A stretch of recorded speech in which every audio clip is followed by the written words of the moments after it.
In a lightweight division that has produced some of our favorite UFC fighters, there has been a pound-for-pound #1 most beloved fighter, and that is, of course, Charles "Do Bronx" Oliveira. And he just turned a corner and then became the baddest motherfucker in the weight class. Yeah. And not just the baddest motherfucker in the weight class, but one of the best motherfuckers in the sport.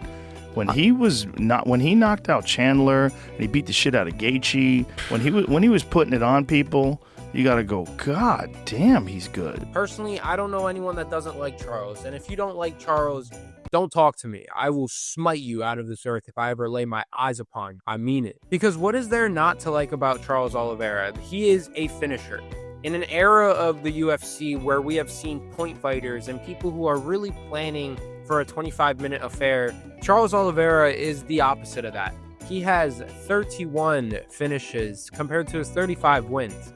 31 finishes and 21 submissions and 10 knockouts. He is a Swiss Army knife. He is a Brazilian Swiss Army knife that has proven in this lightweight division to be so entertaining and just so fun to watch. When Charles Oliveira fights, even though he's the champion, he fights like a berserker.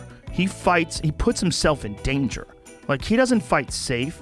He doesn't fight to try to outpoint you. He doesn't fight tactically, like where he's trying to get, the least amount of damage and drag you into deep water and then strategically try to take you out in the fourth and fifth round. No, from the moment the first bell rings, he's coming at you, engaging, guns blazing. Yeah. When you hear about his childhood and the diseases he had to go through, and the story to just be a 21-year-old in the UFC to now blossom into one of the more anticipated fights of the summer, as he is now fighting Ilia Topuria. It is just beautiful to watch. And when you look at the odds of this fight, seeing him as an underdog just makes no sense, but also makes all sense in the world.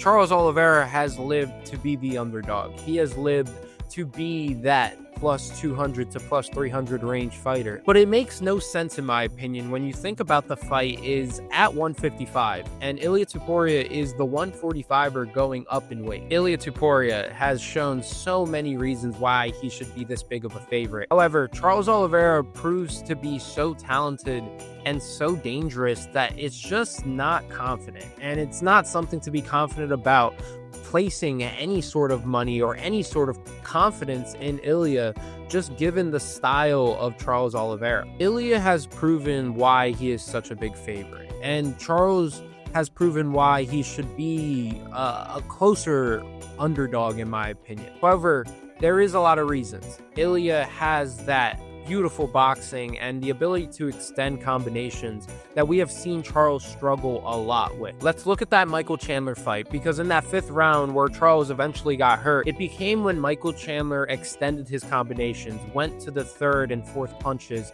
of his combinations, and Charles Oliveira in that shoot-a-box style, although effective, has a lot of its flaws, and the flaw being that Charles just does not move his head in that position. He does not move his head for that 3rd and 4th punch. And a guy like Ilia has just the best boxing in the UFC to extend combinations and get to that 4th and 5th punch. Because Ilia lands with vicious hooks and combos them into vicious uppercuts.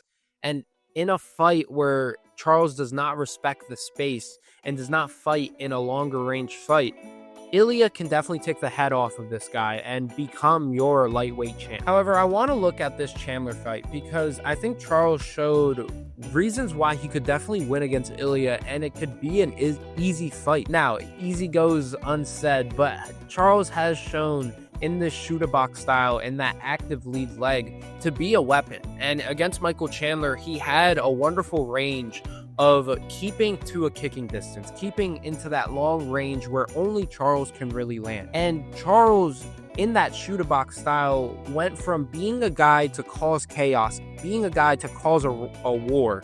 In that Justin Gaethje and Dustin Poirier fight, it was a war. In that Michael Chandler in the first fight, it was a war.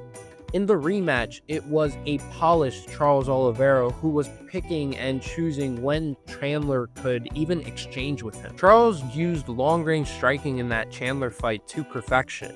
He became a gunslinger to now a polished long-range striker, and in the Ilia fights that we have seen, Ilia has proven susceptibility to long-range attacks, to that kicking range, because he can't go in that inside boxing style and go in and out of punches and kicks because of the way people strike and people kick. Jai Herbert is a guy that used long-range striking to prove a lot of issues for Ilia. And I think Charles, in this Michael Chandler fight, for the first 4 rounds, showed how he could definitely disrupt Ilia into his game. He became very calculated, however, very malicious in his offense. He was smothering Chandler whenever he had the ability to. And when he pressured him against the cage, it wasn't Charles trying to cause a war. It was Charles using long-range attacks, using attacks that can only get Chandler in trouble and not him. And when he did collide, when Chandler was able to really get into the inside boxing range, we saw Charles use wrestling and an ability to just bully and be so big in this 155 division when it comes to on the ground and top pressure. And size can definitely play a factor into this fight. I know Ilia is talking about how he's walking around at 180 and he's feeling wonderful, but just look at Charles. He is a big 155er. There's only certain fighters named Islam Makhachev who is bigger than Charles Oliveira, and Charles Oliveira is smothering on top. In the Chandler fight, his head positioning was beautiful. In top mount, his head positioning was right in Chandler's neck. Charles has an ability to put his head pretty much anywhere that is bothersome in any opponent's eyes, throat, mouth. Pause. God, holy pause. But you know what I mean.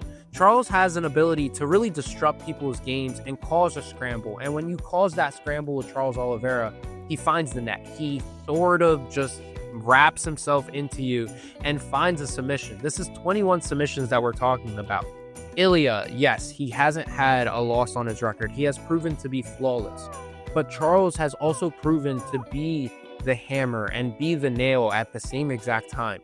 Ilia has only proven to be the hammer. And it's going to be interesting to see in a 155 lightweight battle how Charles can bully and really be a bigger guy in these wrestling exchanges. I'm not saying I'm confident in Charles Oliveira. I'm going to tell you right now, I'm going to be shitting my pants while watching this fight because I am a big Charles Oliveira fan. But what I'm going to tell you is that he should not be this big of an underdog because Charles is live at any moment. He has shown in his life and in his fighting career that he is always going to be game. He is always going to be there for a finish. And Charles has proven to everyone and anyone that the champion has a name, and it is Charles do Bronx Oliveira. O campeão se chama Charles Oliveira. Eu bati o meu peso na quinta-feira e vocês tiraram meu cinturão. This is the most anticipated fight of the summer, hell, of the year. This is going to be such an entertaining fight that win, lose, or draw, I am so happy to be a UFC fan. Do you guys think Charles can pull it off? Or do you guys think I'm just a delusional fan? Let me know in the comment. Otherwise, it's been Santi, it's been Studs.